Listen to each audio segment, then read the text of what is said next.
Today on Player Way, we're taking a look at Xbox's partner preview, PS5 prices are increasing, and Starfox could be making a return in 2026. All of this and more on this week's recap.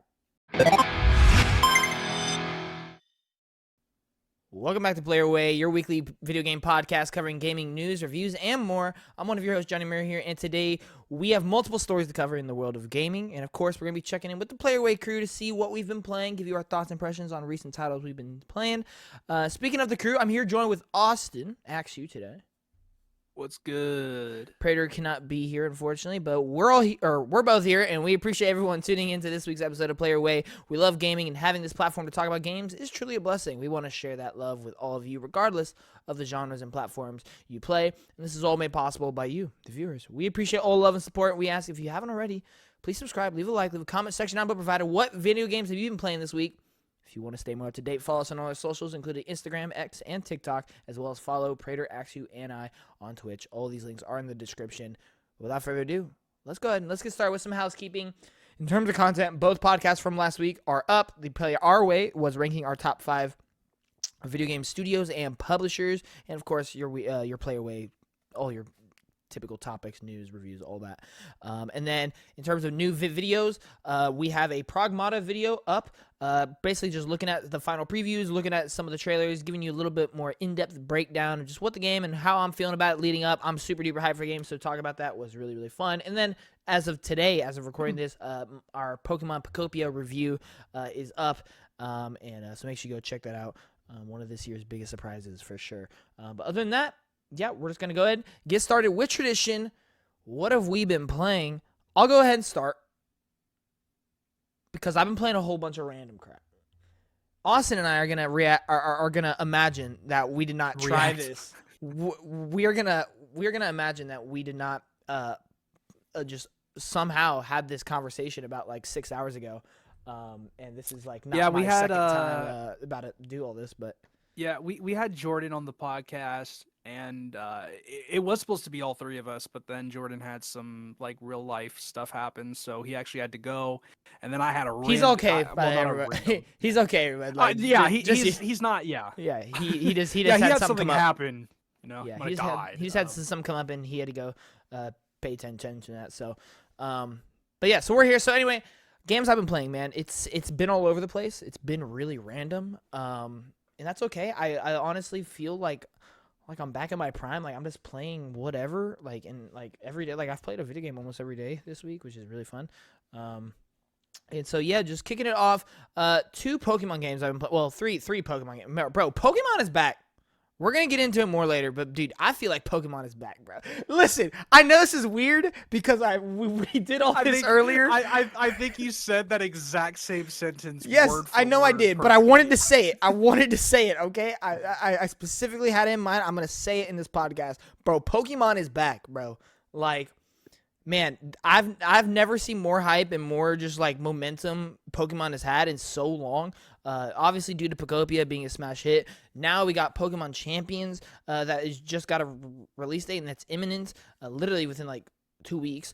And then Pokemon Winds of Wave is coming out in 2026, or 2027. Man, there's just so much hype, and I haven't felt this excited for Pokemon in a long time. So just really hype. But I've been playing 3 Pokemon games. Obviously, Pocopia being continuing that game is still a blast. And then I've actually booted up in honor of Pokemon Champions. I actually booted up Pokemon Shining Pearl and Pokemon Violet this week just to kind of check out my party, see what Pokemon I have, maybe what Pokemon I want to bring over to Champions, because that is kind of the whole gimmick where it's just a battling game. And so you can bring Pokemon from your other games over to your team in that game. So I'm just kind of looking, exploring my options, seeing where I might be at when I hop into Pokemon Champions, because you best believe I'm going hard in that game. It's going to be fire. So really exciting there. The other game I've been playing is I've been continuing my second playthrough of Resident Evil Requiem, so that's been really, really fun. I am now to the cave system where you like the weird monster is chasing you around. You have to like use light to hurt it. If you know, you know. And then 3 games I've really put a lot of substantial time into this week. One of them, again, kind of random, but due to all the Spider-Man hype, I figured, you know what? Let me boot up Spider-Man 2.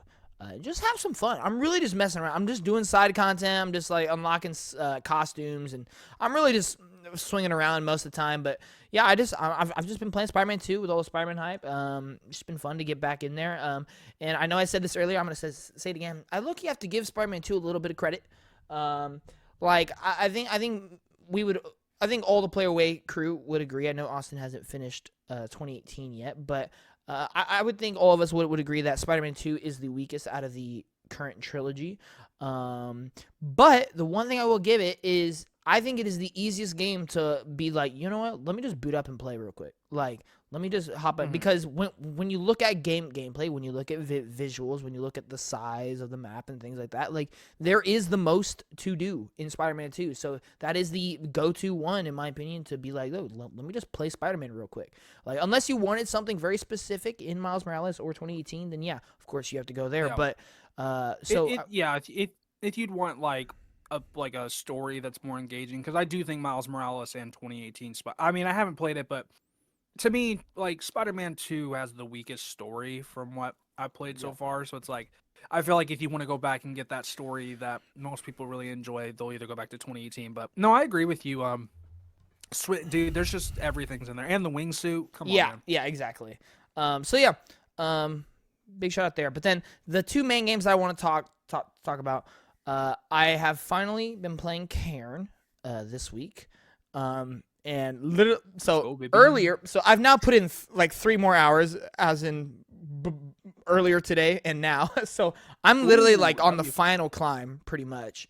I'm assuming the snow mountain. Yeah, like these two characters have been just trying everything they can to not get me to do this final climb or whatnot. Yep. So I'm assuming I'm at the end. Yeah, you're right there. That's a hard climb, by the way. Is it? I'm looking forward to it. Yeah, it's difficult. Yeah. And so the game is awesome. I really enjoy it. I love, like I said, if you guys haven't watched all our recent Play Our Way podcast, make sure you do that. Our first one, we were ranking our top 5 genres, and one of the genres I put up there is methodical games, which what I mean by that is games where you kind of just like, it's just a very unique way to go through this like journey in a game, whether you're just taking pictures like Pokemon Snap, whether you're just walking most of the time like Death Stranding, whether it is you're just climbing, whether it is you're just side scrolling and seeing like visuals and things, like these like slower paced games that let you just kind of take in the visuals, the music, the story, but you're doing some sort of like really meticulous, like very simple but weird gameplay format. Like I love games like that. And so Austin played Karen, and he was like, bro, I think you should try it. So finally hopped onto it, and yeah, it's exactly up my alley. It's exactly what I've been wanting out of games like this. And yeah, the music is really good. I wish there was more of it, but like the moments it is, like whenever you're like walking up to certain things, some like a music will like kick in. And it's just like, oh my god, this is great. Oh, dude. I wish it happened more when you were actually climbing. And then the visuals are really great. The gameplay itself with the climbing using limb from limb and everything, I think is really well done.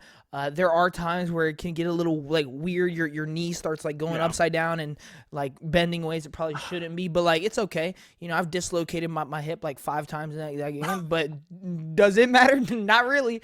I really like the survival things they have in there. The like you have to worry about your thirst, your hunger, your temperature, all that stuff. I think that they've done a really good job with it, and I think the story is interesting. The plot itself is very straightforward. You want to get to the top of this mountain because no one's ever done it. It's something that you've wanted to do your whole life. It's going to be very difficult to do that.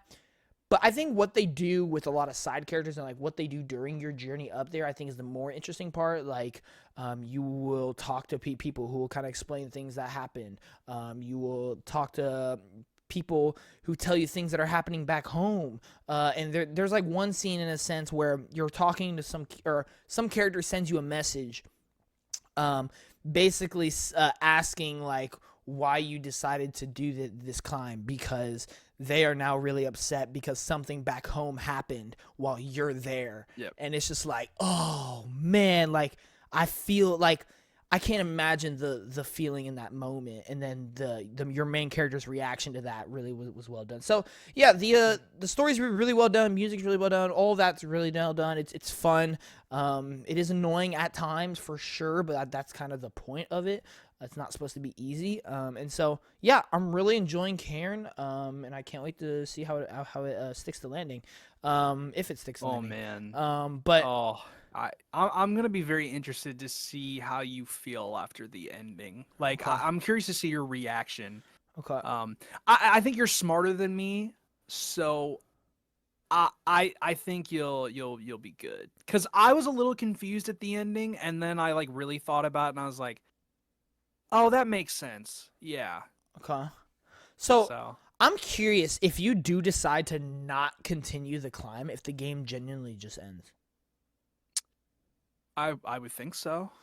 That's crazy. That's a really interesting, that's really interesting. I would think so. Like, what else happens? Like, Oh. Maybe you have to make your whole way down. Imagine. Oh my gosh. Imagine, that would be hilarious. that wouldn't be that hard. No, it wouldn't. It would just take a lot of time. Yeah. But no, really fun game. But then the other one I've been playing this week, which I would say is the main game I've been playing this week. It's the one I've been the most into, at least. Really random. When you hear this game, you're gonna have you're gonna die off of 3 reasons. Either one, you're shocked because you haven't heard this game in forever and you kind of forgot it existed. Number 2. You don't even I don't even know what the other one was. Third, that's the second point. He doesn't even know. Hold on. Second point, I don't even know. Third point, you love this game, but because it's so underrated, you're like super excited that I'm playing it. That is 2021 Guardians of the Galaxy. Okay. Oh, never mind. Boy, you know. No, I don't know. Man, I wonder what it could be. All right, Guardians of the Galaxy. Wow, 2021 Square Enix, Eidos Montreal, Guardians of the Galaxy. Yeah, I've been playing this game, and the reason I started playing it is genuinely just because I thought of it at work one day, and I was like, I want to play it. So I went home, I booted up, bam, now we're playing it.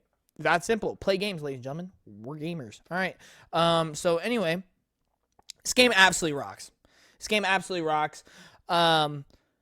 Rocks your socks off. It really does. And I'm not talking just about the soundtrack, because, man, there are some bangers in there. I mean, we got Take On Me. We got I Need a Hero. We got, like, Living on a Prayer. We got bangers in this soundtrack. Some classics. Classics, man. But no, I think this game is super duper fun and super duper just really good. I think from obviously a music standpoint, the story I think is what really carries it, just because the writing is so good, but also this is a game. It's not really an RPG. It's not an RPG, but they do it in a way kind of like, I would say kind of like something like The Quarry or Until Dawn, where like you reach points where you have to make a decision, or you have to say a certain thing, and depending on what you say, it affects how the mission plays out, and it affects your relationship with the Guardians. And so you're only playing as Star-Lord. For anybody who doesn't know this game even exists, you only play as Star-Lord, which and that was a big complaint when this game first came out. Everybody was kind of bummed. You're like, wait, you don't play as the actual Guardians of the Galaxy? You only play as Star-Lord? Like, that is stupid. Like that doesn't make any sense. But the way they do the gameplay and the way the story works, it makes complete sense why they decide to do that, because you are the leader of the Guardians, and so you're making all decisions. You're building your team's morale, and in the gameplay, you can only do so much. You're actually relying on all your other Guardians' abilities to help you. Like, you in order to stagger an enemy, you have to use Drax's abilities. In order to deal really high amounts of damage, you have to use Gamora. In order to have crowd control, you have to use Groot. In order to do AoEs, you have to use Rocket. And you're kind of just there shooting the whole time and dodging and, maybe assisting, doing like big power-ups, big like team synergy stuff. You are not the primary source of damage or abilities. It's really just your team as a whole, but but you are orchestrating it all as Star-Lord, as the leader. So I just think it really all makes a lot of sense. The writing is absolutely amazing. It is hilarious. I have not laughed out loud this much in a game in a long, long time, especially when it comes to my boy Drax. That dude might be a comedic genius, and he doesn't even know it, bro. Like, I can't even, I couldn't even explain to you basically his character, like in terms of like actual like story, like in terms of like actual comics and like character lore, he's a species. I forget what his species is called, but basically his kind doesn't understand metaphors and sarcasm. Like they literally don't understand it. Like it's not a thing to them. So anytime any character makes some sort of sarcastic or metaphorical joke, he takes it so literally, and it's the most fun. Like it's the funniest thing. Like the first one that comes out on the top of my head. This is nowhere near the best joke in the game, but the first one that popped in my head is like some enemy comes in and Star-Lord goes, "Guys, 12 o'clock enemy," and Drax goes, "Time is not important right now, Quill," and it's just like, what? Like, what are you talking about? This guy doesn't get it. Yeah, like what are you talking about? And I'm just like, oh my gosh. So yeah, it's absolutely funny. It's really fun, really awesome. I am really right now. I do feel like the overall plot is not really there for me. Right now, it really is just the Guardians doing like Guardians things, like just bouncing around from planet to planet, doing like different tasks and whatnot. I like the like actual character building more than I do the actual plot. But still really fun. Love the music, really fun. So gonna continue playing that. Gonna be finishing it. I played it back in 2021 when it dropped, but I never finished it. I never got super deep into it. So yeah, but other than that, that's pretty much what I've been playing. I have a lot on my backlog. Can't wait to start. Once I beat Karen, I'll probably start the next game. I'm probably gonna be trying to play like two to three games at once now, just because I have so much to catch up on. Yeah. And yeah, so we'll kind of have to see. Yeah, I see. I started like way too many, so I guess which means I'll transition into mine. I'm not gonna keep this long. We've done this, and I don't want to keep it too crazy. So I basically what I want to start doing is every week I want to put down what I've been playing. So this month has been really hard for me. I just haven't played a lot, and last week I didn't show up, and I like barely played anything, so I wanted to make up for that. So Monday, I started Uncharted 1. I'm currently on Chapter 10. Yes, I'm on Chapter 10. Really enjoying that. Great time. Loving Nathan Drake. He's just so funny and quirky. I love him. The characters are all super fun. I love the just nature, but like between all of them, like just talking. I can't remember her name right now because there's just so many names in my head from all the games I've been playing. But that girl, they did that girl dirty. That's all I'm saying. They did that girl. Hold on, dirty. wait. It's not Chloe. I'm trying to. You're talking about the love interest, right? Yeah, the news reporter. Oh yeah, they might not be love interest yet. Yeah, but they're giving off that energy. Yes, giving off that energy. Spoiler alert: they end up becoming love interest. But man, who would have guessed? Yeah. Oh my gosh, what is her name? Oh, I don't remember right now because I've just been playing so many games. Is it Sarah? Is it that simple? Is it Sarah? Hold on, you keep talking and I'll look this up. Hang on. So then Tuesday, I started Dead Cells. I've been wanting to get into Dead Cells for a very long time. One of my most anticipated games of this year is Oh, okay. That's I not would what not have remembered that. Yeah, I don't know why that doesn't ring a bell. I've been wanting to start Dead Cells for a while.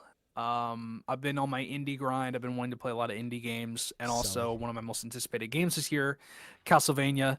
So, Belmont's Curse. So I am very I just want to see like why Dead Cells is considered so good, and like from the first couple like a few hours I played, I think I'm gonna get hooked on it. So I'm definitely super excited to keep going with that. And then Wednesday, I tried out Prey. Um, I'm probably not gonna continue Prey. I don't know. I just did it. Like there's some cool concepts, so some cool ideas, but nothing was like bringing me to want to keep playing with like character interactions. Your main character doesn't really say anything. Like the first little bit was good, but I feel like after a couple hours of like exploring the building and stuff, I feel like I've started so many games. It's like I kind of want to play like what what I am the most interested in at the moment, and I just feel like it's not something that I was like completely interested in. But I wanted to play it because it looks interesting to me on because it looked like a like kind of like a horror game, and I thought it was like gonna be a different spin on it, and it just unfortunately like it didn't really. I don't know. It just I couldn't really keep up with it.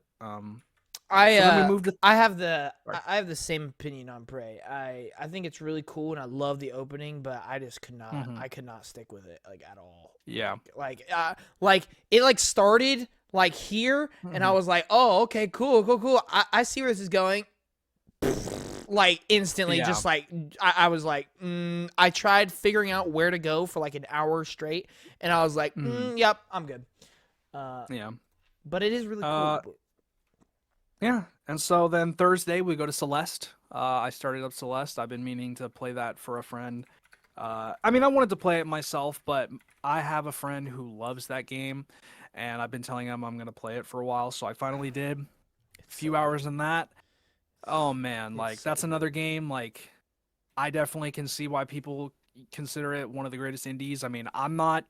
I'm only like 3 hours in, but I'm probably gonna finish it, probably 100% it. We'll end up seeing how that goes, but like beautiful game, beautiful platforming. It's just so good from what I've experienced so far.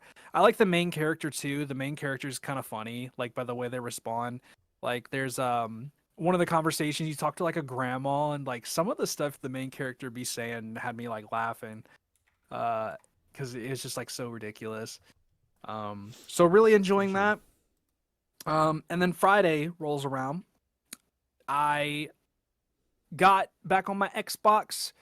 Love the Xbox, just the feeling of everything.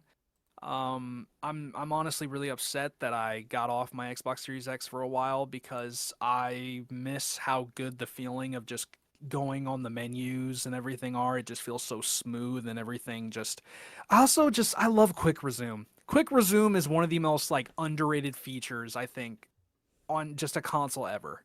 Like I love quick resume. It's just so nice to just get off a game and then like go to another one and then go back to the other one and just be right where you were. It's just really nice to have that feature. Um, so I actually bought a storage expansion because I felt like I had no storage on the Xbox Series X.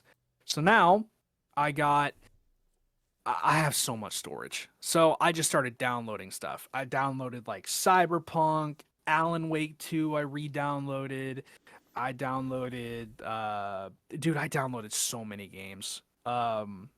So I think I also did Dead Space because I'm thinking about getting back into Dead Space at some point here. I need to That finish was that game. freaky. I'm like literally looking at Dead Space right now. Like I was on a Oh page really? for Dead Space for no reason. I don't know why. Like I think I just somehow stumbled across it, and then you were like Dead Space. I'm like, whoa. I see your screen, buddy. Uh, Yeah, apparently. but no, that was one of them. And so I actually decided I was gonna play. I played the Alan Wake 2 DLC. Me and John already talked about it a bit. Personally, for me, I really Night Springs.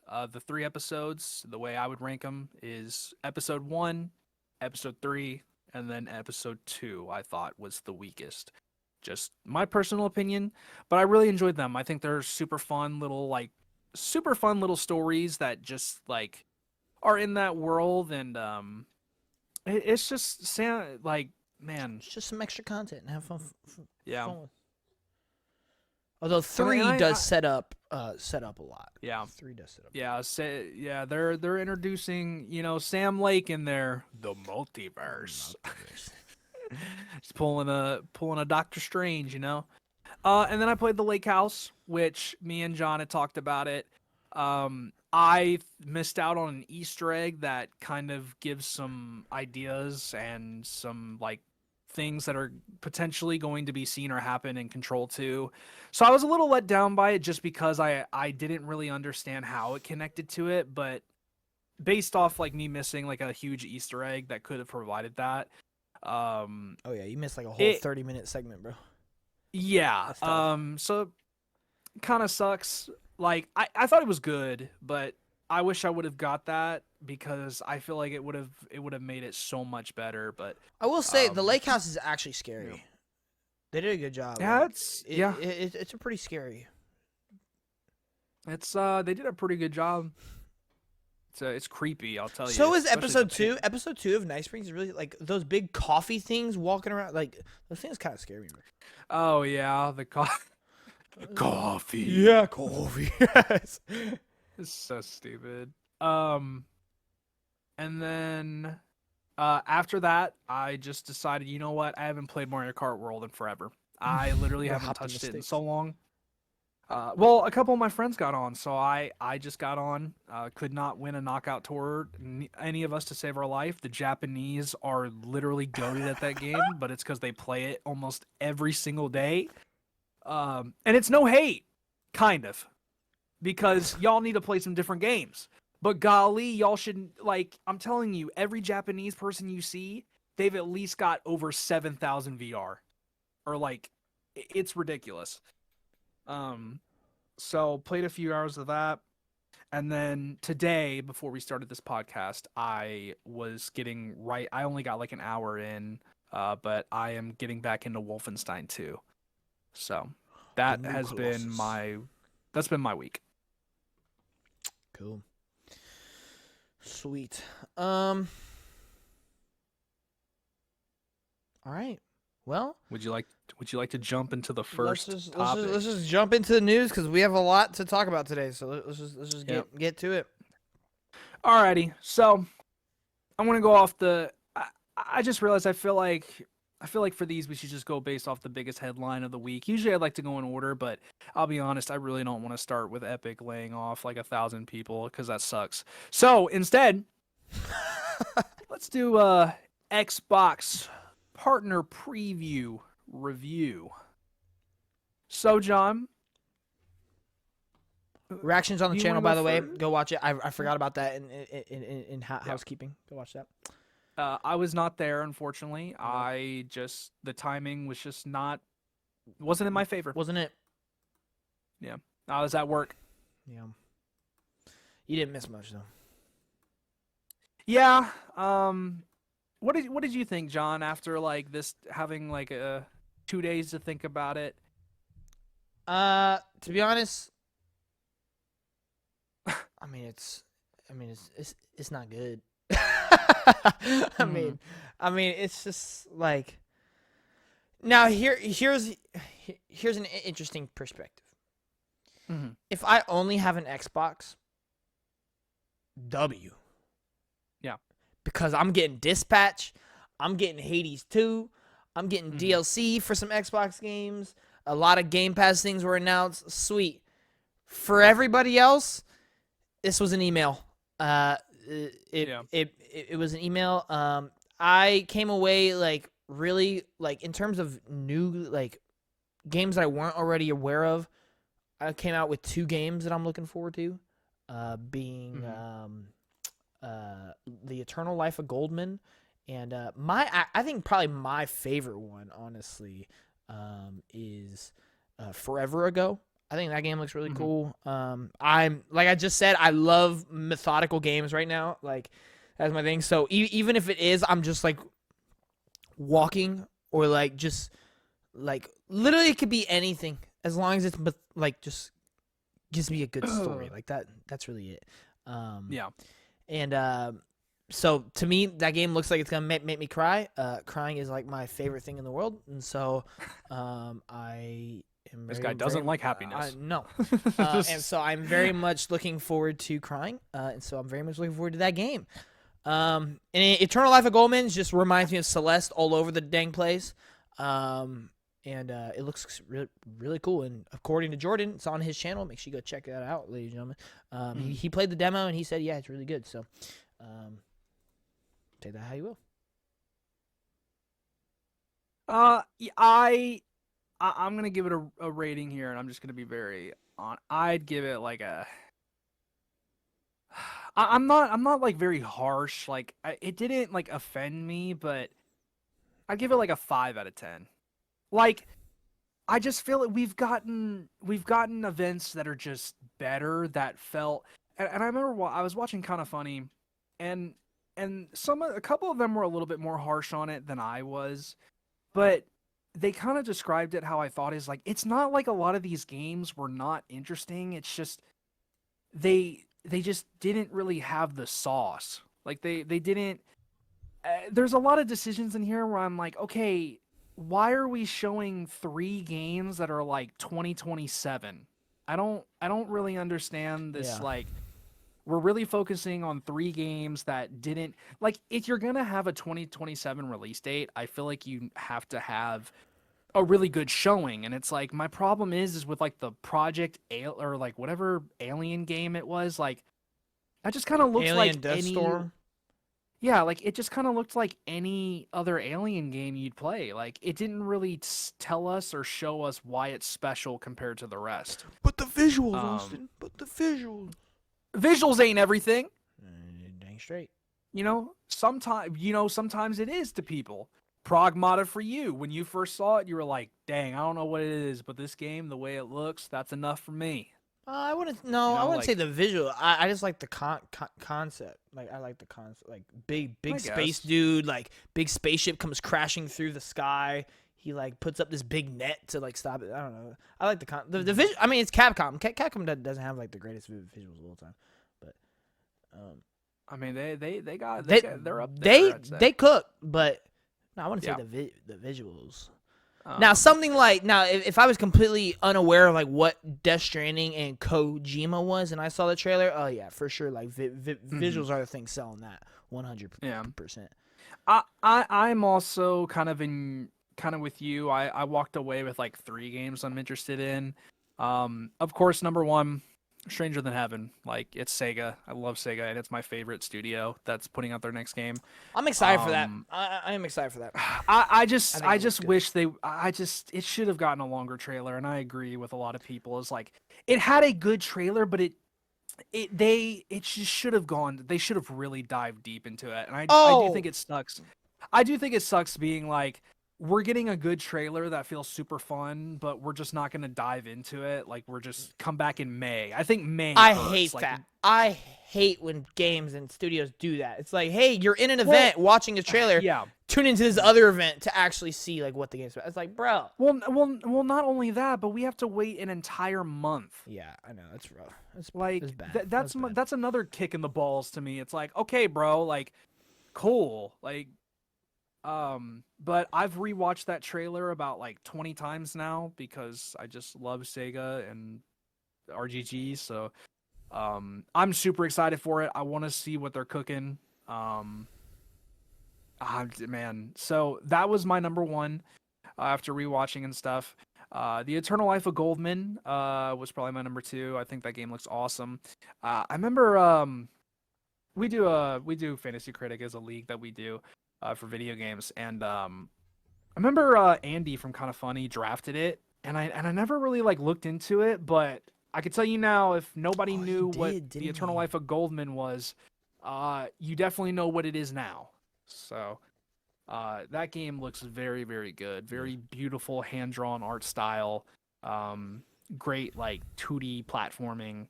It's very, very awesome. I was going to play the demo, but I actually watched a friend do it. He kind of got to it before me, and I got kind of hooked watching. But from the demo alone, I was like, I'll probably end up playing this when it actually comes out. A lot of And Game then my Pass third- gets in this event, I will say. Yeah, A lot of good game like even Stranger Than Heaven's Game Pass, which is crazy. I was kind of shocked about that. The but Expanse is Game Pass. Forever Yeah. Goes Game Pass. Eternal Goldman I think was Game Pass. Super Meat Boy. Did you hit hear- Game Pass, right? Yeah, it is. Yeah, and I actually predicted in my video, which I'm not gonna, because I just didn't. I didn't really have much of a reaction to a lot of stuff, so I didn't. I probably ended up scrapping it, but I actually predicted Super Meat Boy 3D would be here because of that Nintendo release date on the eShop, and then also Meat Boy 3D was confirmed Game Pass, so I was like, it's got to be here. So it was. It actually comes out in 3 days. Wow. Is that I your would number be 3, on by the that. way? Was that your number 3? Uh, no, my Oh. number 3 was actually a Send to Zero. Ah. Um, which I just thought it looked cool. Like it looked it looks pretty cool. I liked the character models that they had. Like kind of the gameplay looked kind of like fast, Oh, like was that a the one where top she's like down kind of. lightning around a Yes, little? lightning fast. Yeah. Okay. I Um, did like that. I completely forgot about that until you just. yeah. I look at the picture and that is not what I remember it looking Yeah. like at all. Okay, yeah, I Yeah, remember. that was the I one remember where now. it was like it was she was zooming. Yeah. Um, That one looked cool too. Okay, I would add that one into my yeah. top one. Um, so it was all right. It was like it just we've had so many better events personally, and I feel like this is also like it just didn't nothing really a lot of stuff just didn't stand out. Like it left you wanting more is the best way I can describe this event. Is you have games that don't really look bad, they just are not they're not telling you why you should play them. You know what I mean? And I feel like that's what a like an event should do. Like that's what it should make you leave and be like, "Hey, you should play our game." But like I didn't get that with over like 80% of the game shown, unfortunately. Yeah. And yes, there are some cool gets in there. Hades 2 getting onto Xbox and also going to PlayStation now. That's great. I actually thought it'd take a little longer for it to get there. Hades 2 on Game Pass as well. Pretty crazy. Yeah, Dispatch. Um, I remembered at the moment. I remember you guys said DLC. I actually was like, oh yeah, I remember because I was like, they said it'd take forever to get something, so there's no way it's DLC. And then I was like, oh yeah, it skipped Xbox. I completely forgot about that. So that was a really weird thing. But if you haven't played Hades 2 or Dispatch, please go play those. In my personal opinion, I don't care what the Game Award says; those are both Game of the Year contenders. Those are two of the top 6 games of last year, and I will stand on that. I think Dispatch, if it would have came out sooner, should and would have been a nominee for Game of the Year. Um, so I love that game. So please go play it. It's amazing. And Hades too. I just you know Dispatch is the one I root for the most. So it was aight, a little disappointing, but I mean, what are you gonna do, man? Kind of just it is what it is. You have the news. Oh, I didn't know if you want me to just. I was waiting to see if you had No, anything I else got to nothing say. else. It's pretty much what I expected to be. So, yeah. Okay, so our second biggest news, unfortunately. So, story number 2: Sony announces price raises for PS5, PS5 Pro, and PlayStation Portal. Blames continued pressures in the global economic landscape. This is Wesley Yinpol from IGM. Sony has announced price raises for PS5, PS5 Pro, and PlayStation Portal, blaming continued pressures in the global economic landscape. The price rises, which came into effect on April 2nd, 2026, were a necessary step to ensure we can continue delivering innovative, high-quality gaming experiences to players worldwide. With continued pressures in the global economic landscape, we've made the decision to increase the prices of PS5, PS5 Pro, and PlayStation Portal Remote Player globally. We know that prices change, impact our community, and after careful evaluation, we found this was a necessary step to ensure we can continue delivering innovative, high-quality gaming experiences to players worldwide. Starting April 2nd, 2026. These are the price changes to our consoles. So in the US specifically, which we are in, if you're from any other place, I'm just going to cover the US.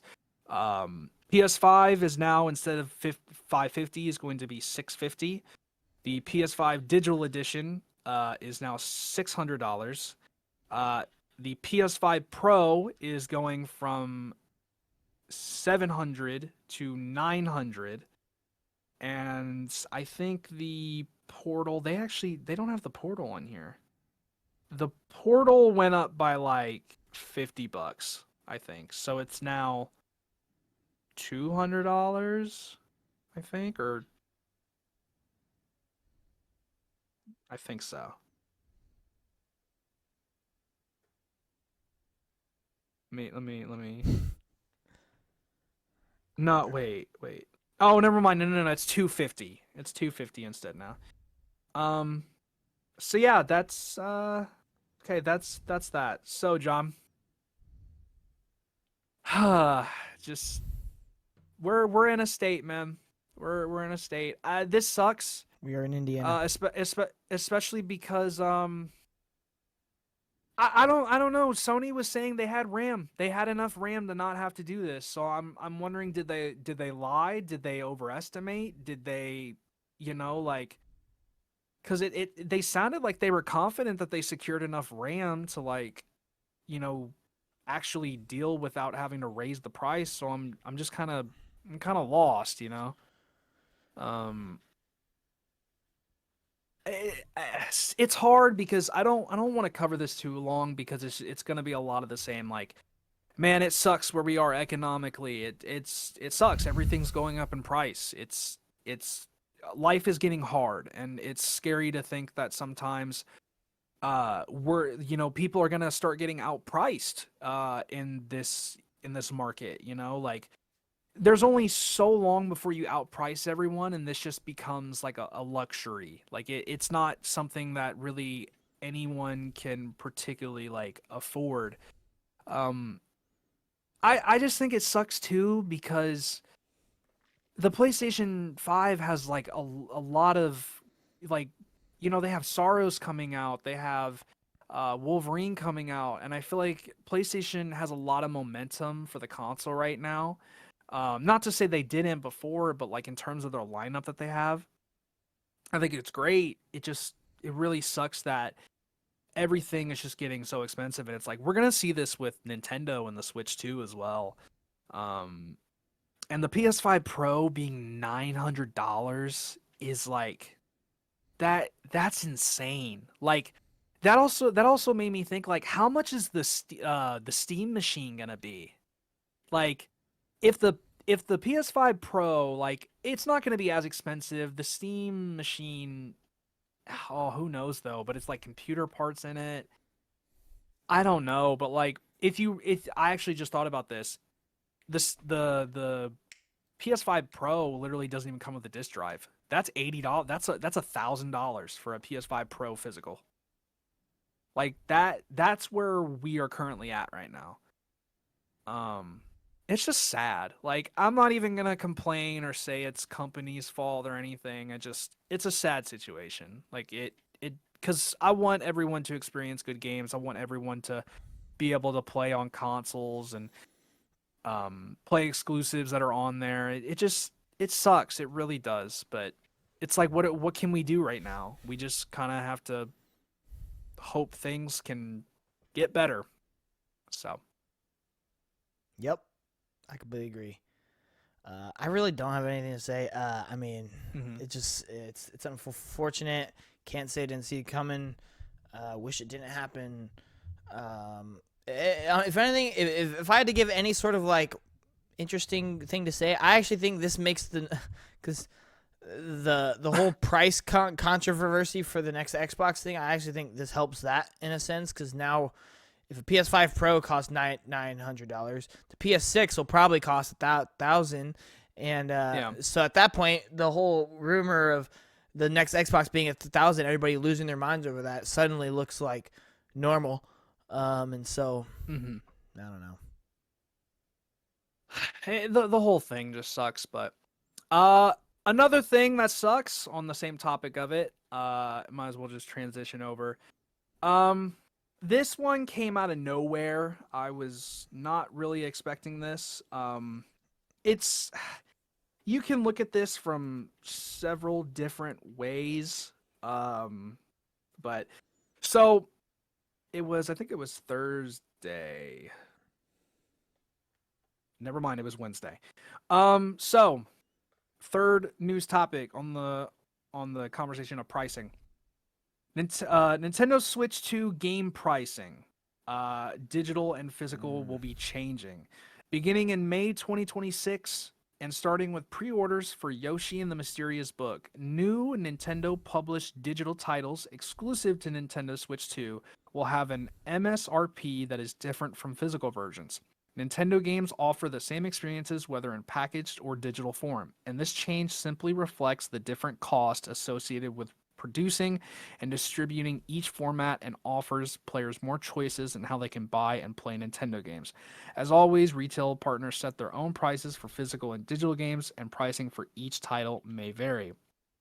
So, what happened is this got released, and Yoshi and the Mysterious Book was $60 digitally and physically. Now, digitally, it is $60 and physical is now $70. And the way I see this, it just, I would never, like on paper, when you look at digital versus physical, it makes sense physical is more expensive. You have to make the thing, you have to produce a ton of them, you have to ship them to stores. But it does suck because it just means people, in my opinion, are going to start going to digital more, and physical is just going to slowly die out. And I love physical games. I hate digital because I want to keep what I have. I don't want to have to be connected to the internet to download stuff or to play things.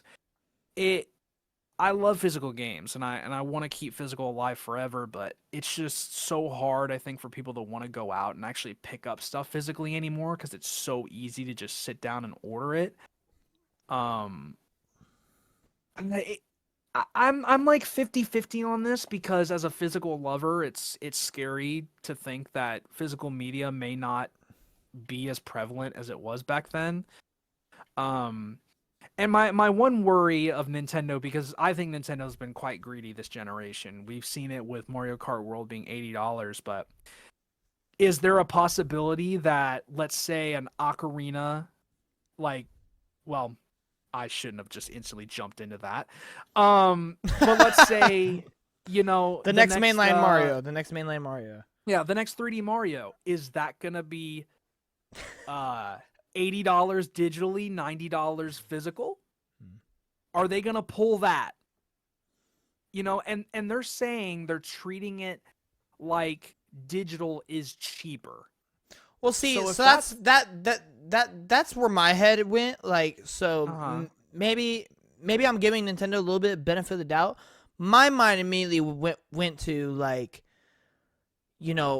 for now on, Mario Kart physically would be 80, but if you got it digitally, it'd be 70. So you're actually saving a little bit.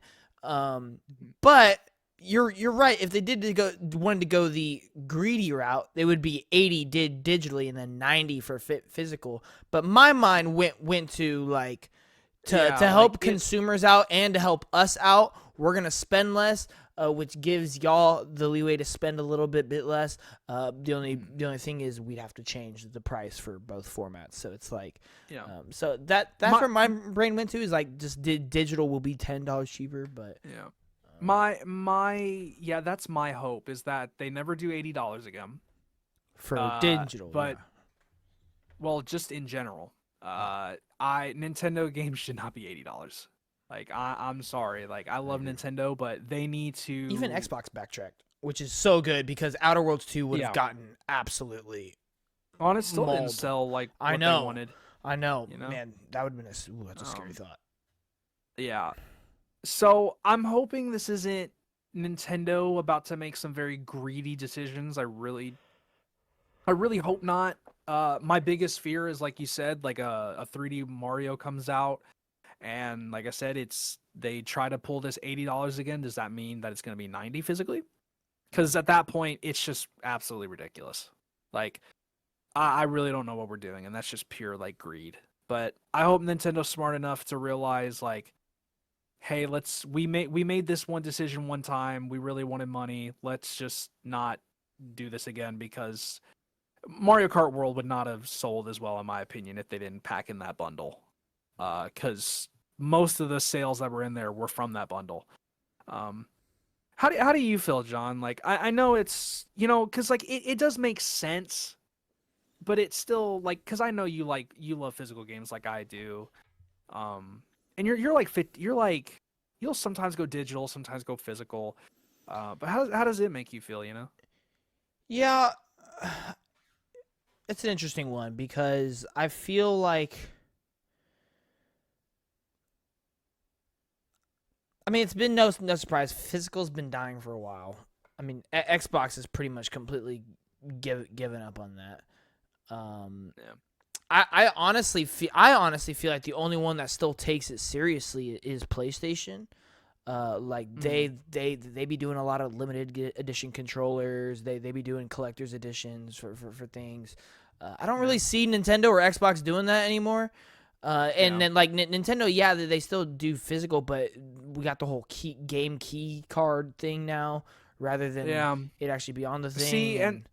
And that's another thing is I've started to think is the reason why they're increasing it because that does this mean with the extra $10 will we stop seeing so many game key cards like will we actually get the game on the full cart if we actually end up doing this whole like $10 it's something to think about. Yeah, it is something to think about.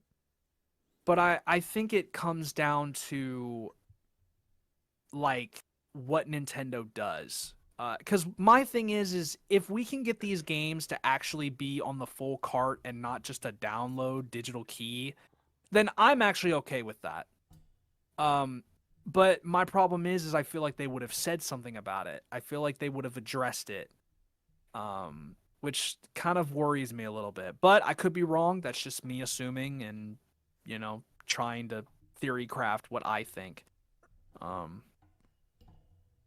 Price changes, man. That's interesting. I don't know if I agree with what you just said a little bit. What of I'll be honest. Like I don't personally see the. I get why it's not good. I don't personally see why I should hate the game key card thing. Well, because then that just kills physical media more. Why would you go to a store to pick up a copy of a game you could have bought online that you're already gonna buy online? You just bought the case. See, my only answer for that is I just want the case. That's my only answer. Yeah, but like at that point, now that also digital's getting less expensive, why would you do that?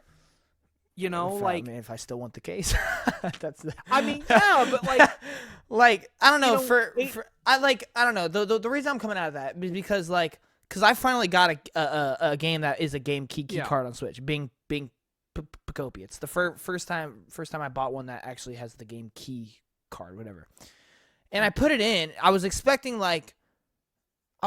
it to do something special or whatnot, like be a little different. Like I had to do it. I put it in. It works just like a normal thing. Yeah. And so I got to be like, wait, so what's the issue exactly? Well, it's just because John, there's just something that's so there's just something that's so awesome and neat about just taking your Switch 2, pop in this little compartment back here. Hey man, look at this nice game that I got. It's so cool. It's just awesome that I get to just plop that joint in. It just it feels different. It feels good to just have that little thing. You still have to do that. What? I have to pop my Pacopia thing in. Like wait, what? Yeah, like I don't like. Are you basically saying that the key cards don't actually come with like the cartridge, right? Yeah, they do. What? Yeah, I'll show you right now. Hold on, pause. Hold on. Then how does that work? What?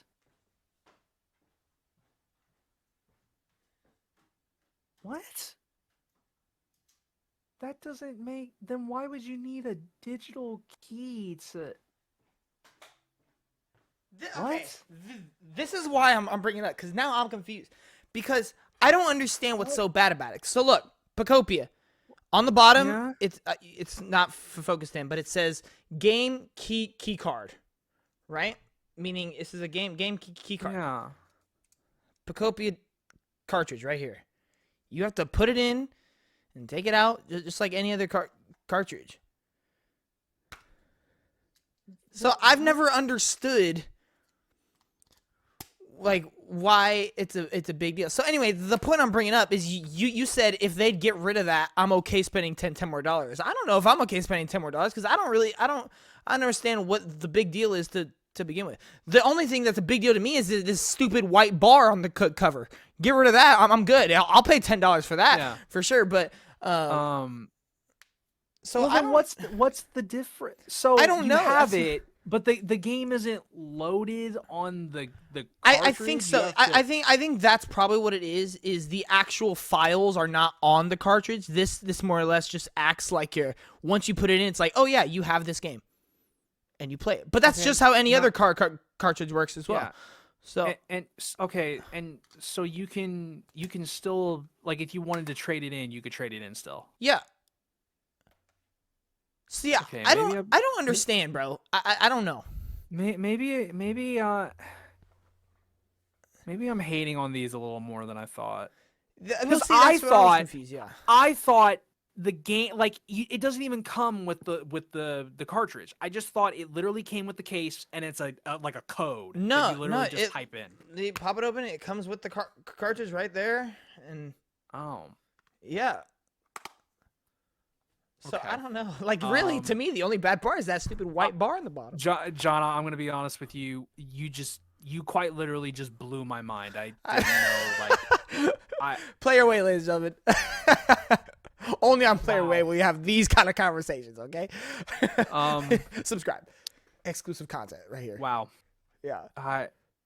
I just literally thought it just didn't come with the cartridge. My only thought is, so like when I put it in, the only difference I could tell is like it had this like little animation when I put it in, like symbolizing I had it. Like do you know like the virtual game card kind of thing on the Switch 2?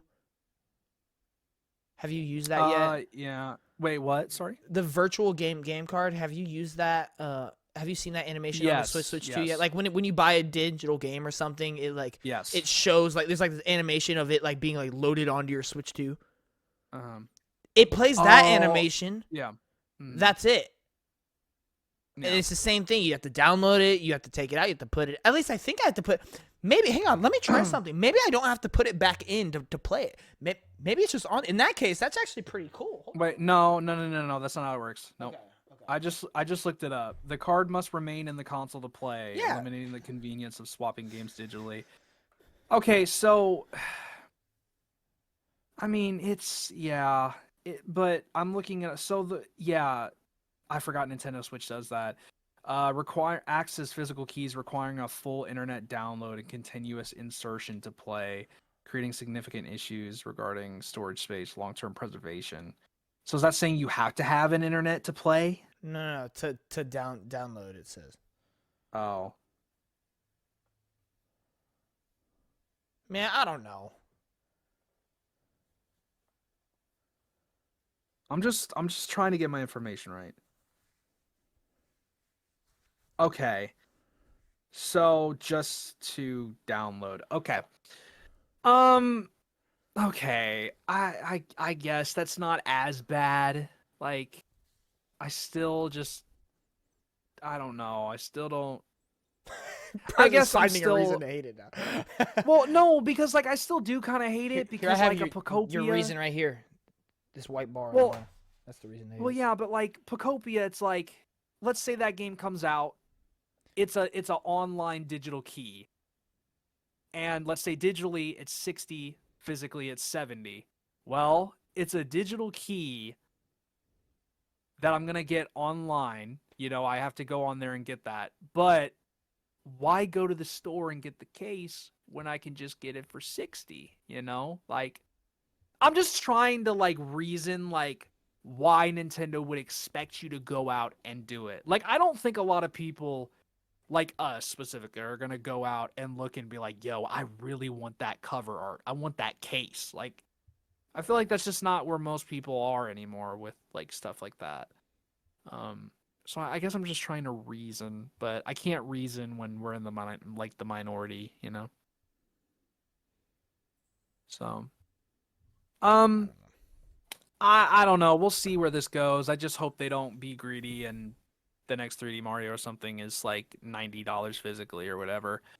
But I wouldn't be shocked. That makes me think the next 3D Mario, because it will happen, will be like $80 physically and $70 digitally. I have a good feeling about that. We shall see though. Nintendo, please just be nice. Please don't be greedy. Just, it's gonna sell no matter what, but don't just This is the spitting image of Nintendo. So yeah, they're either a very nice company or they're on demon time. Yep. So I've mentioned 3D Mario a lot. We need to talk about some other Nintendo games. Starfox! Before we get into sorry. Yeah, sorry. No, actually, before we get into this, I want to ask you a question because I've heard a lot of people talk about this. Yes. And I want your perspective because I'm tired of hearing everybody else's perspective. I hate it. So I want to listen to your perspective. Good thing I don't look at other people's perspective. Well, listen, I respect everybody's opinions. I'm not going to make fun of you for it. I may disagree, but I'm going to ask you a question, John, that I want to know. Based off of what we know from Nintendo and their lineup for this year, what do you think of that lineup? Because I think what they have announced, what we know about, I think they have a good lineup. I don't think I would argue with what they have right now that we expect to come out this year that we know. I think it's a good lineup and it's passable. I don't think it's one of the best lineups ever, but I don't think a company always needs to have the greatest lineup of all time every single year. But I still think they have a good lineup for the games that have been, that we have. We have a Fire Emblem. We have a Splatoon Raiders that is probably coming out this year. We have Orbitals being a Switch 2 exclusive. We had Mario Tennis come out. We have Tomodachi Life coming out next month. We just had Pocopia, which is the highest rated game of the year. We have FromSoft, the Dust Bloods exclusive coming. It ain't coming There's out. a lot of, there. Not, bro. What? Okay. I don't know. You stand on that? It ain't coming out. I think it's coming out. I think you're tripping. I think that game comes out. But like, what do you think, man? Like be very serious with me. Also, Pokemon Champions we have coming out April. And so the question. So hold on. Are you asking? Now hold on. Clarify this question.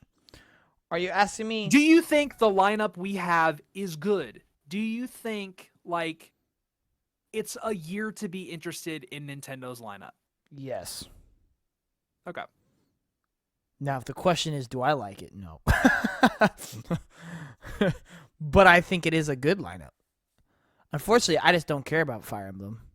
I don't care about Tomodachi Life. I'm not the biggest Zelda fan in the world. I don't know. There's just a lot. Like, you know what? There's not a lot that I personally. I love you for that. There's not a lot that personally gets me excited, but like, it's games. That's the bottom line to me. Like, you know what? Like, it's games. I already respect your opinion more because you're not one of the same. And I will stand. This ain't even a hot take. I think it's a normal. Nintendo fans are the worst. Now hold on. Now, if a Starfox is announced though, bro, I'm in. Well, John, do I have news for you, buddy? Let me know. I never even played a Starfox game, but that's what's so exciting because I've been wanting to forever and ever. All right. Give me 1 second here. I got it pulled up. Right, where did it go? Nice. Why? We've won. Yo, I will say, Nintendo's 2027 lineup looking stupid right now. Oh, whatever, bro. Dude, it is. It is, bro. It's like 2 games. That's all I need. Pokemon and Mario. We're in there. Oh, you're just like the rest of them. Wow, I'm just like all the Nintendo fans. That's crazy. Where did this article go? Bro, I had wait. Did I have it on? Hold on. It wasn't an article. Hold on, wait. We're getting Rhythm Heaven this year. That's a banger. Yeah, I literally said. I also snap. said Rhythm That's Heaven. a banger, bro. I'm excited for that. That might be game of the Okay. year. I don't know where it went, so I can go. Okay, so credible. Why would a credible like Insider. very well known Credible insider Nate the Hate had a podcast this Friday. Yesterday actually, and new information and predictions that he had talked about, specifically all pertaining to Nintendo. These were all the things bullet points that he basically said. There will be no general direct until June 2026. I'll be honest, I think that was really like obvious. Like they love June, and come on now, like we're not getting one in the first 4 months. Like, yeah, there's no. Second point, a new Starfox game will be coming to Switch 2 summer 2026. In the classic style that you would expect, visuals are supposed to be very, very good. Online multiplayer will be included and might be revealed within the next month. Now, my question of, you know what? No, we're just going to continue.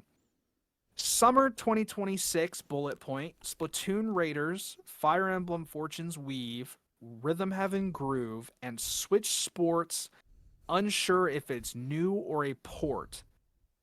Pikmin 4 Switch 2 edition planned for 2026. We already knew this.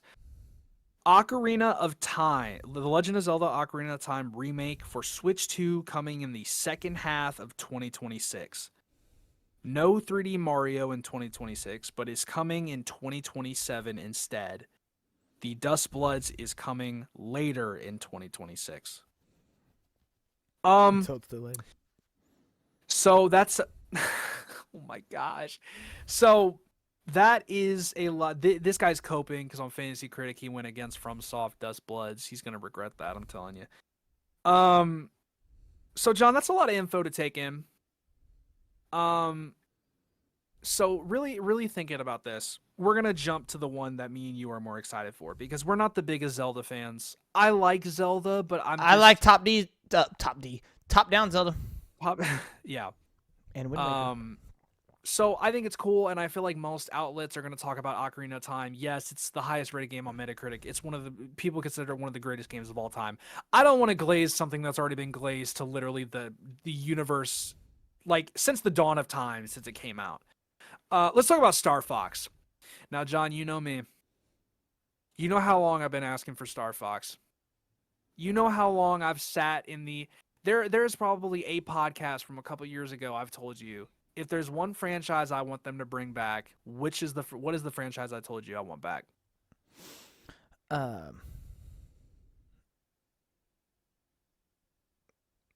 John? Mario Galaxy. Hey, we got a movie next week. Woo, we won. You won it. You did it. All right. This brother just is trying to be difficult. If you wanted to, all right, weird, fine. If you wanted to be different, you could have said F-Zero. That's like my number two. All right. That To be real, back. Cooking Mama, bro. Like, when was the last time we got Cooking Mama?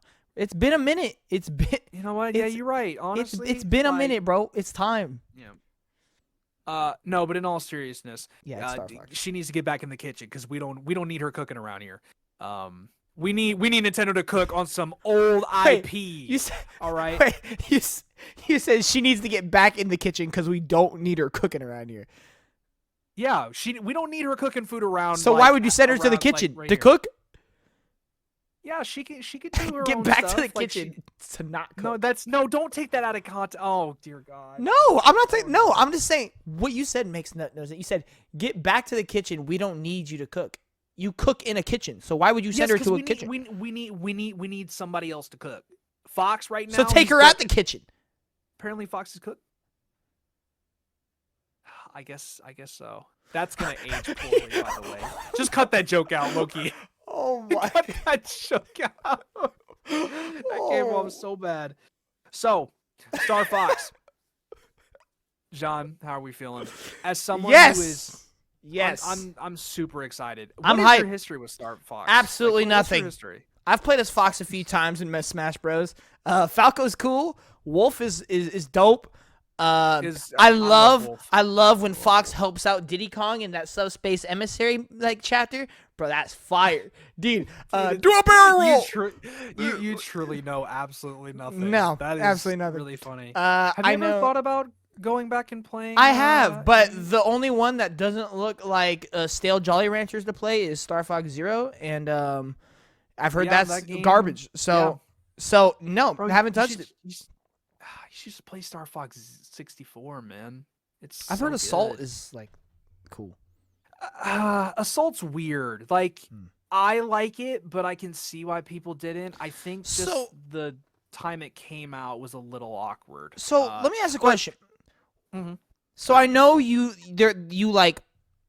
fly in a ship and you shoot. It's kind of like a 3D Galaga, but like way more advanced, right? Like it's like you're shooting a ship, and you kind of aim, you dodge, and fly around, do a barrel, right? Yeah, I get all that. Is there anything else to the game other than that, or is it literally just flying the whole time?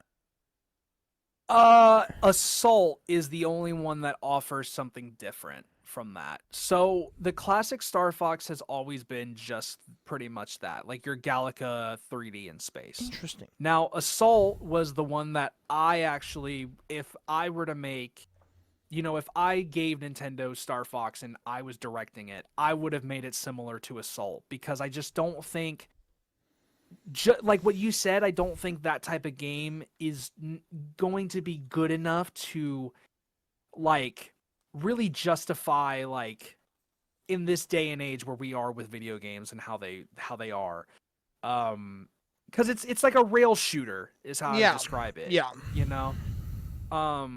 So I'm very curious when Nate the Hate says this is going to be more the classic style. I'm hoping there's more to do. I would like there to be some other aspects to make the game more fun. Low key, Nintendo, hear me out. Make it a roguelike. We're really dull with the times right here. I don't know. See, my thought, I would make it like kind of like an open zone thing where you fly. You can actually like fly around, like not just like stuck to a rail. I feel like. See, my issue is like. My issue is that Nintendo, every time they do these open zone and stuff, they just keep trying to make Breath of the Wild 2. Like, we're in a spaceship this time, Because, but who's to say they're not going to make, like, aerial shrines that you have to go to solve puzzles that are, like, they did that with Metroid. Like, come on, bro. I understand. Breath of the Wild has to be the most damaging video game to, like, the gaming industry. Because every game wants to Hey, yo, clip that. Hey, yo, somebody clip that what he just dude. Imagine going up to anybody on the street. It'd be like, this guy said Breath of the Wild is the most damaging game in video games. It is. Oh. It literally is. So many games want to be Breath of the Wild. It has to have puzzle shrines. It has to have, like, so much going. Like, I'm sorry. I think Breath of the Wild. I actually had a conversation with a couple people about this. We were discussing what game has done the most damage to video games. Fortnite. And that was up there. But that's the answer. No, I think it's Breath of the Wild. No, absolutely not. I think it's Breath of the Wild. How many games want to be Breath of the Wild? All of the biggest games of the year want to be Breath of the Wild. But Copia is not Breath of the Wild. Resident Evil is not Breath of the Wild. All right. Pragmata is not going to be Breath of the Wild. Saros is not going to be Breath of the Wild. Wolverine is not going to be Breath of the Wild. Marathon's not Dench Attack. Fortnite isn't Yakuza.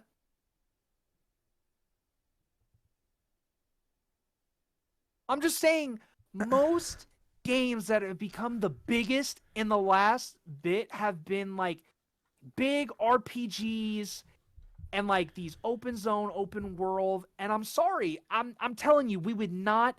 I'm going to say this. I will stand on it with 10 toes down. You're not getting me off my feet.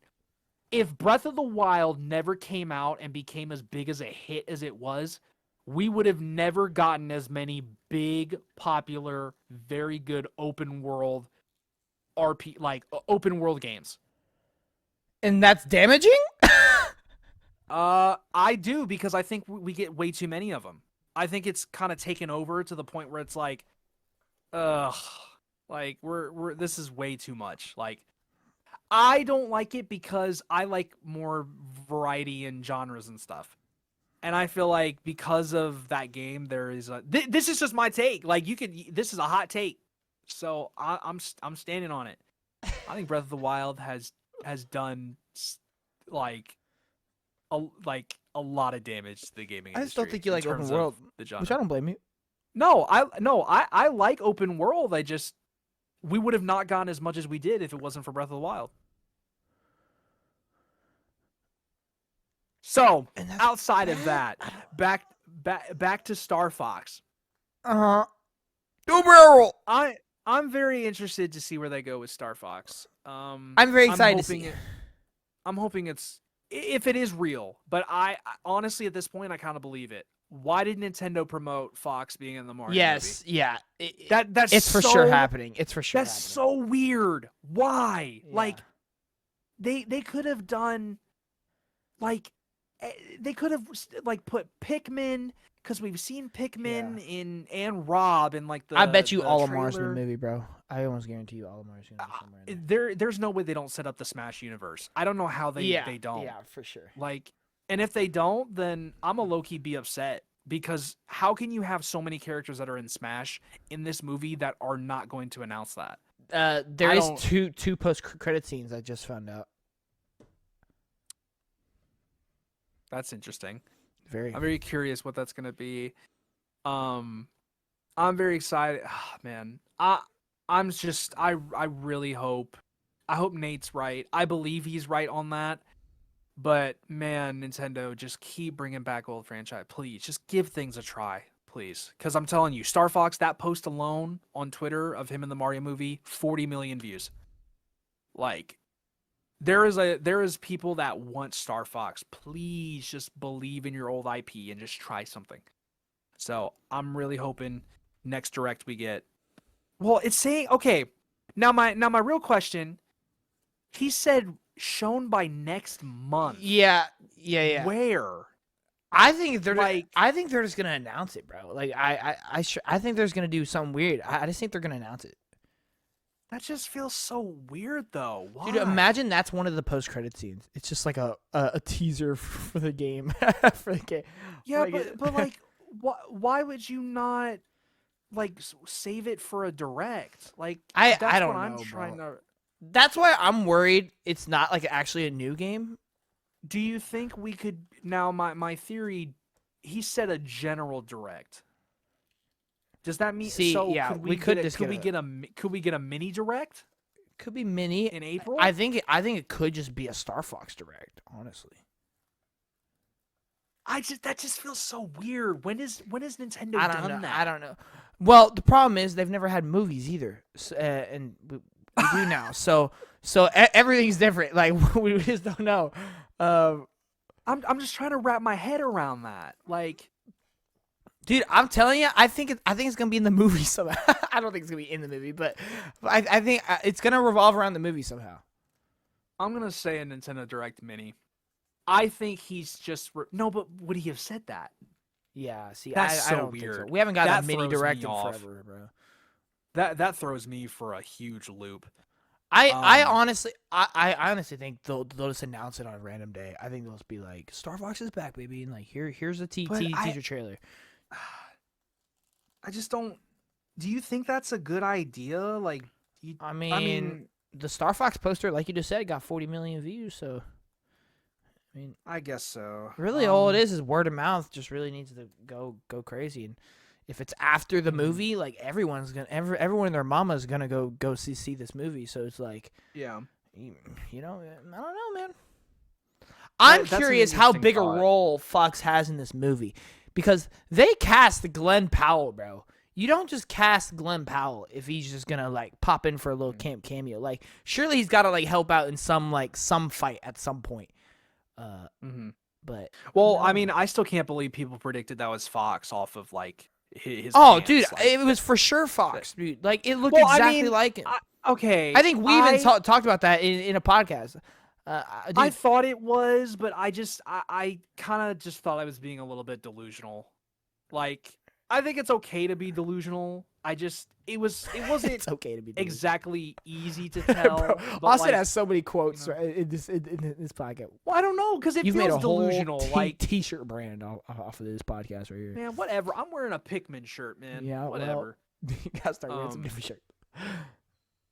I just got this shirt. No, I know it's a joke. Cause never mind. Well, hey, it's all right. I should have worn my Star Wolf shirt because I love Wolf. Make a t-shirt says it's okay to be delusional. You know what? Why not? Do it, bro. All right, let's talk about it. Uh-huh. Ocarina of Time remake. That's cool. Now, okay, that we understand. The audience understands Zelda. Like, for us, cool. Zelda. I'll play like, it. I hope it's good. We are Zelda fans. We are not Zelda super fans. No. I'm just stupid. I hate puzzles, and that's just my fault. So it has nothing against the game. I think all the games that they produce are, quite frankly, like almost like amazing. They're just not all for me. Do you believe this to be real? Do you think Ocarina of Time, one of the most beloved games of all time, is going to get a remake? Do you, like, because on paper, it makes sense for Nintendo to, because we have Mario's anniversary and we have The Legend of Zelda. I think they want to get at least one game for at least one of them. And to me, at this point, it's like, I could see it. Nintendo's experimented with remakes of Zelda games before, you know? I believe something Zelda is happening. I'm not sold on an Ocarina remake necessarily. I feel like we've been hearing about that for a long time. Mm-hmm. And like knowing, plus how long have we been hearing about the Twilight Princess and Wind Waker thing, and that never happened. I mean, we heard that heavy for years and years and years. I don't understand that. I think the original plan was to put all of it together on the Switch, but I think they ended up, because they're just brought over the GameCube library, I think they just are going to do that, which sucks because that's going to take forever. And then that leaves me like, what does a remake look like is the problem. Because like Link's Awakening I get, because you're turning pixel into like full-on HD graphics. Like, I get that. Ocarina of Time, you're turning 3D graphics into 3D graphics, and I get it. They're nowhere near like graphics today, but you're not like, Nintendo only goes so far with their graphics. Like, you're not gonna get like realistic. You know, you're still gonna stay anime like that. So it's like, are you gonna completely like change it into like looking like Breath of the Wild, just Ocarina of Time? Because that's what. So like my question is like, is it a remake or is it just like a anniversary edition? Is it like is it a remaster at HD? Because God knows how many HDs we have on the Switch. So like, I just don't know. I just don't know. I think I could see them pulling a Link's Awakening. Like, it's gonna be almost the same, but it's gonna have like a completely different art style with some changes to it. I don't see them calling it a full on like a remaster. See, because then I look at like Skyward Sword HD, right? And it's just like, okay, so is it kind of similar to that? So I just don't know what it's gonna be. I don't know what it's gonna be. I don't even know if it is a thing. I mean, I'm not gonna say it's not gonna happen, because I mean, I mean, Nate the is, rumor, the rumors seem pretty strong, and what I just don't know. And like my whole thing is like I've never played Ocarina of Time. I'm like Austin said, I'm not the biggest Zelda fan unless it's top down. And so it's like if you announce it, yeah, I'm in. Like I'm excited. I can't wait to play it day one. But I'm not necessarily gonna be like hyped necessarily just because I just don't. I personally don't have a reason to be. Hyped, but I also just think it really depends on like how it looks. I'm very curious to see what it's gonna look like. Because who knows? Maybe they try something completely different. I just find it crazy that like Nate the Hate is like saying this because this has been a leak for a while now. But it's just crazy that now it's like this year specifically, second half is what it's aiming for. I don't know. It's just because Nate the Hate has a lot of credible stuff. Like, I mean, we're talking about the guy that literally predicted the exact date the Switch 2 was going to come out, but because of tariffs, it had to get delayed. But like, getting the date on the money is like kind of crazy. Like, I have no idea, but I'm very curious to see. I definitely believe the Starfox stuff more than I do the Zelda stuff for sure. Well, yeah. But I think Nintendo knows they need a big game to come out on the holiday, and what is that game? Because 3D Mario, like, I mean, and you know, I like, really thought it was gonna be Pokemon. Like, Pokemon's the real plot twist. I thought for sure that was the holiday game. I'm actually very happy that it's not. I agree. I'm also very happy. They need more time to cook that joint so it runs better and more people can enjoy it. Pokemon's on a generational run right now, so they don't even need it. Like, just honestly, I think if there is a chance a 3D Mario comes out next year, I think that's better for Nintendo as well because give whatever that is more time to cook and then release it that year. I'm starting to not think it's going to be Galaxy 3 anymore. Pains my soul. I think we're going to get an Odyssey 2, which I really don't want, to be honest with you. I'd take a Galaxy 3 any day, but maybe I'm wrong on both. Maybe it's a completely new like concept world for Mario. Yeah, bro, Titans. I just no that dude. I hate the internet. That garbage looking AI slop that people were posting. Super Mario Titans. Like, it literally just looked like they just took 3D World and, like, literally said make a game out of it. Because that's the 3D World art style.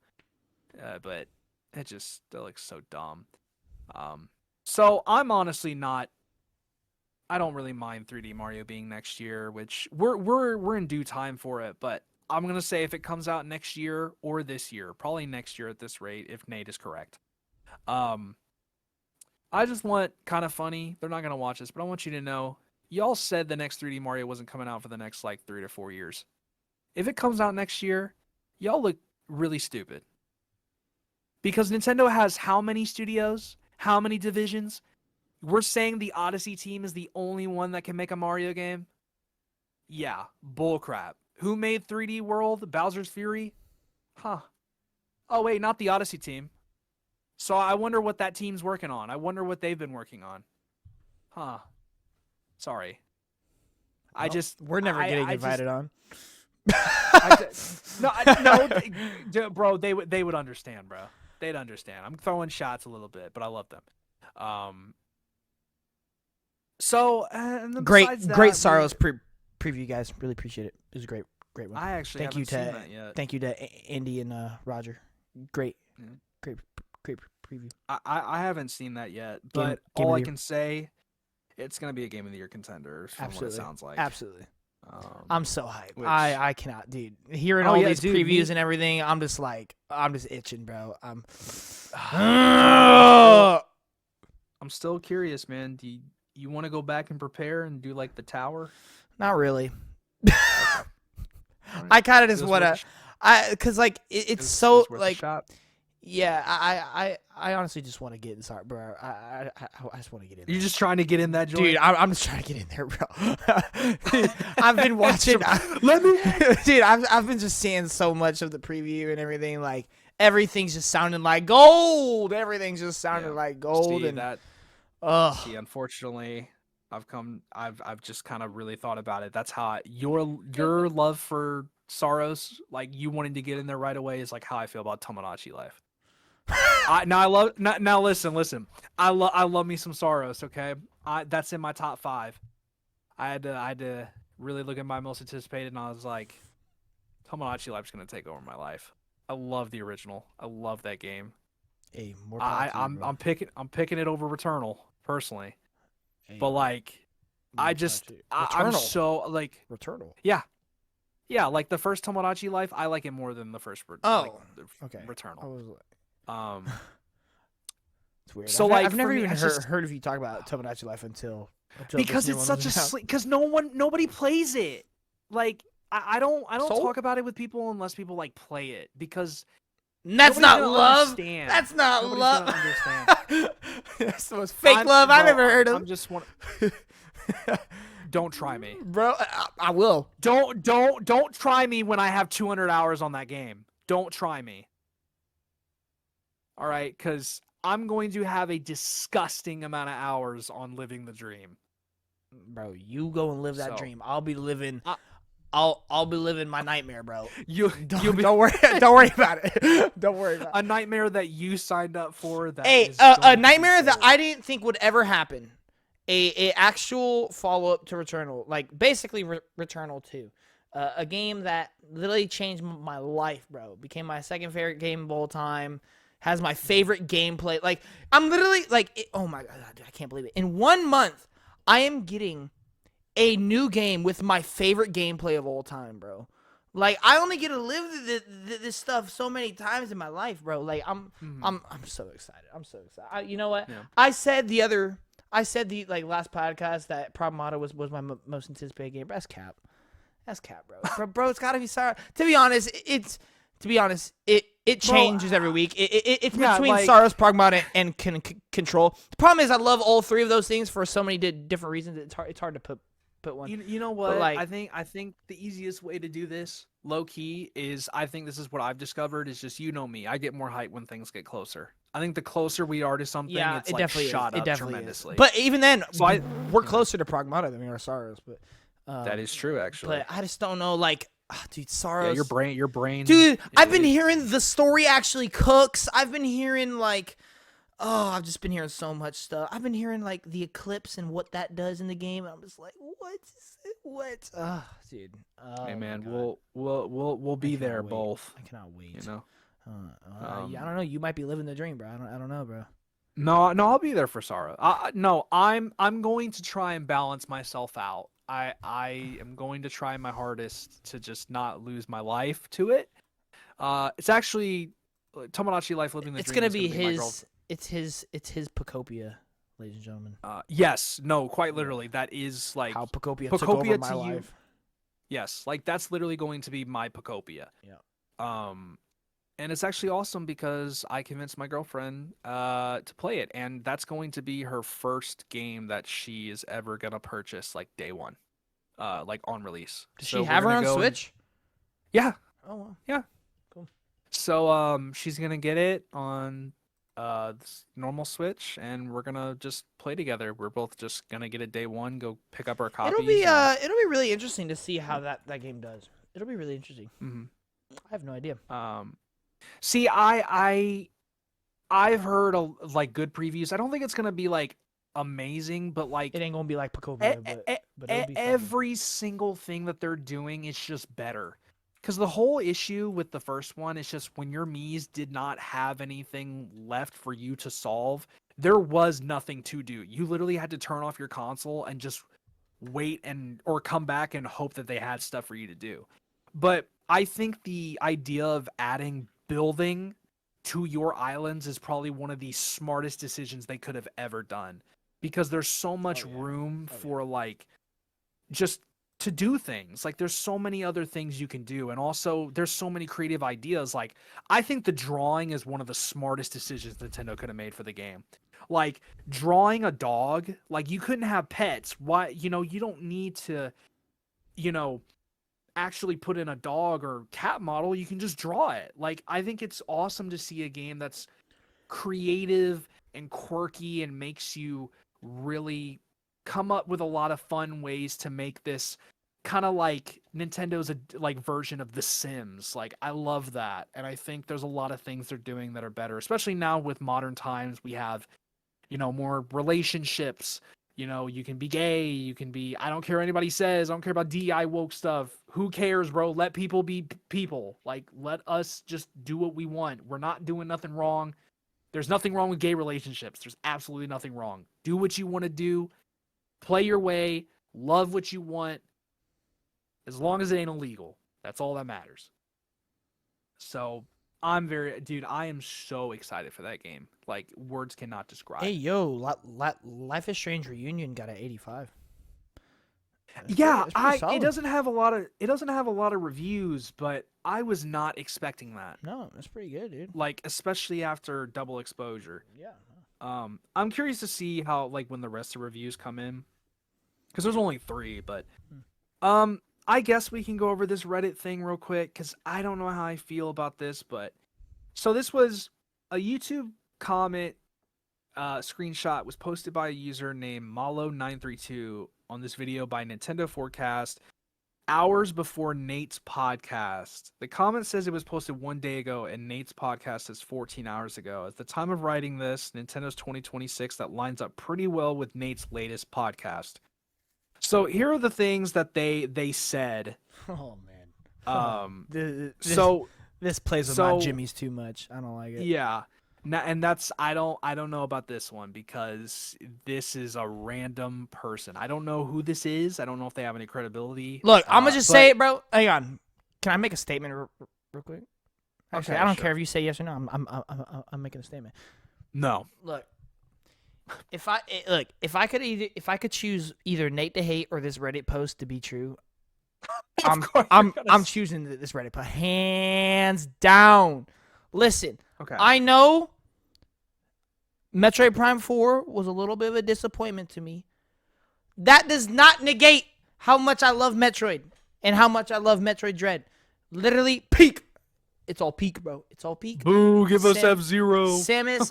Boy, I will come over to where you live right now. We need more. No! Brother. Metroid's had. No, I hope they die. You know what? Listen. Honestly, me and the other 15 F-Zero fans will be, Y'all will be all right. All right. You don't need it. I need Metroid 6. I need Super Metroid Remaster in my veins, in my life, buddy, hold bro. on a second. You need to slow down. No. So, first off, let's Metroid, bro. It's Metroid. I control the news here. You announce anything Metroid in anything, I'm there. I'm hyped. Top tier. First of all, buddy. That's it, bro. That's it. You're wrong, because this leak, this rumor says Super Metroid remake. Not remaster, a remake of Super Metroid. Give it to me! Sorry, everybody. Sorry, headphone users. I'm screaming. Listen, that's what Metroid does to me, bro. I'm going to go through this. I love Metroid so much. This came up. So, and actually, based off everything that was said here, kind of lines up with Nate the Hate. But there is extended details on this. So, new classic Starfox releasing in June is what this says. Shadow Drop. And then Ocarina of Time remake in 2026, which Nate the Hate had. New Switch Sports title. Nate the Hate also had that, but said he didn't know if it was a Switch 2 edition that they're making it to. Also, that's weird. I saw something online that Nate the Hate was claiming that they're done with the Switch 2 edition titles and they're just going to slap a sequel on it, or like a 2 or something. I have no idea how that's going to work. Yeah, that's a thing that I saw. Pikmin 4 2. No, I seriously. Yeah. Nate the Hate, Nintendo would very soon abandon the Nintendo Switch 2 edition labels. I think Nintendo is going to move away from the Switch 2 branding. I think they'll prefer to label games as definitive editions, or maybe just release them as new versions. Oh, Lord. The new strategy, definitive editions, and true sequels. Example, Nintendo is planning a Switch 2 version of Switch Sports. Instead of calling it Switch Sports Nintendo Switch 2 Edition, they'll prefer to market it as Switch Sports 2. Okay, that makes sense though. That one makes sense. The reason Nintendo realizes that Nintendo Switch 2 edition sows a certain doubt among players. If you like, oh, okay.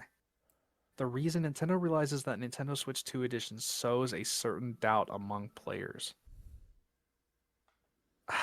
That so is it because of all the controversy of the Switch 2 edition? Like that kind of that weirds me out a bit.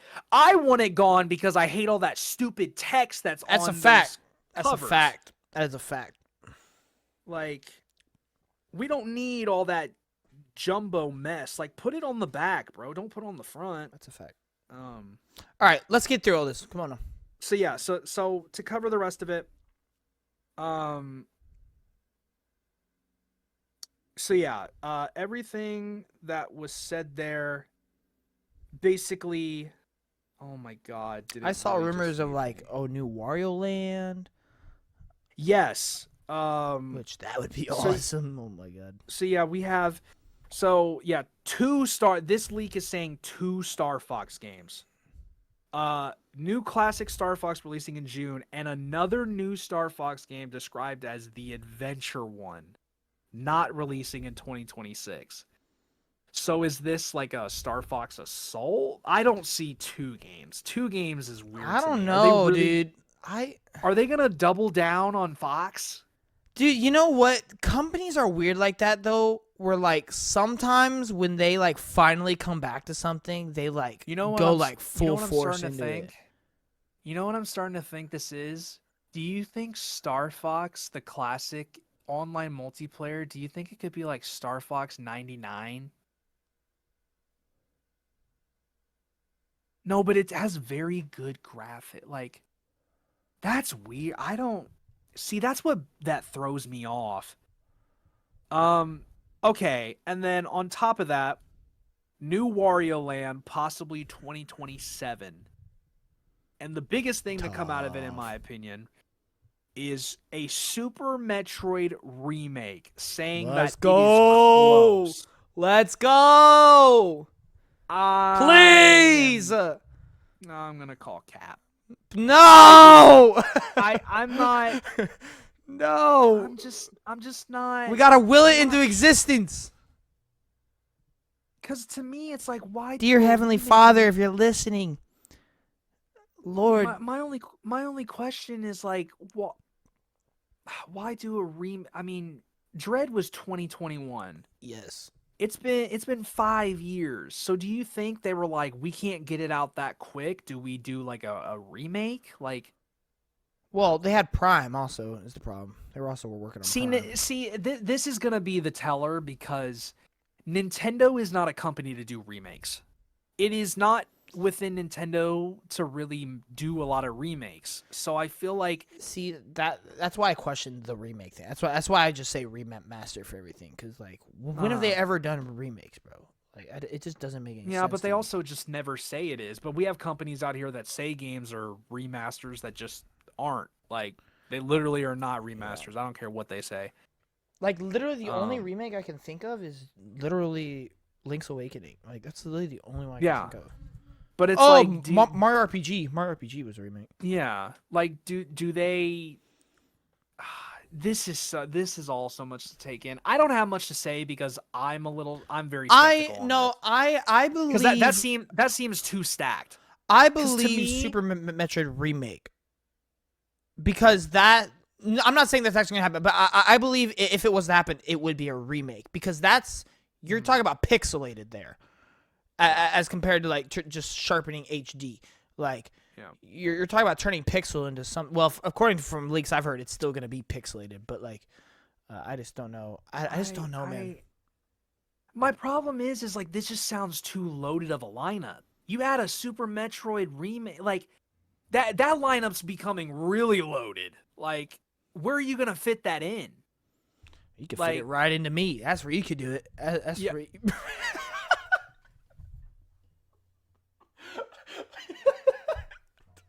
And with that, ladies and gentlemen, I have nothing else to say. Metroid 6 is also rumored. Metroid 6. Retro's also working on the next mainline 2D. That's Metro gonna game. come at some point. I'm gonna predict like 27 or 28 personally. Yes, I agree. All right, that is going to be it for this episode of the Play Your Way podcast. John got a little bit too into his inner thoughts, a little Metroid, freaky. bro. Metroid. So we appreciate all Samus. you guys that's support the channel. Hold on, are we actually ending it? Content we create. Yeah. Oh, is that it? Well, I mean, okay.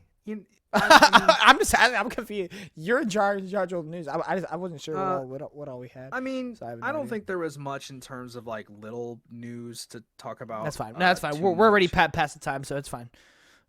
Yeah, I think like Crimson Desert sold like 3 million copies, and Marathon got like 1 million sold, which I don't think they're gonna be happy with that. V Rising developer Stunlock Studios announces they're working on a new game. Minecraft Dungeons 2 was announced. I know that was last week, but that was on like a Sunday, which was so random for no reason. Yeah, that's pretty much about it. So I will actually segue this, and I would like to do the ending of it because why not? Because I'm feeling cool. But I want to say thank you guys so much for supporting our podcast. We're gonna see how things go with the episode coming up of the Play Our Way podcast.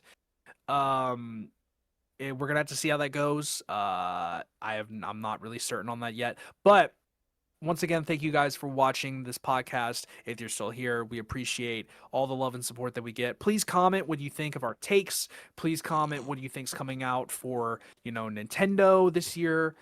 Just comment anything that you thought was interesting today. Just tell us how you feel, what you think is going to happen, for the rest of this year, and talk about what you're excited for. And that's all. We love to hear stuff like that. We love to hear all our people, no matter what platform you are on, no matter where you play. We hope that we can find stuff to talk about that you want to hear about and actually get more detailed and hear about. So, I appreciate it. Thank you guys so much. And we will see you guys in the next episode of the Play Your Way podcast. Thank you guys. We will see you all next time. Peace.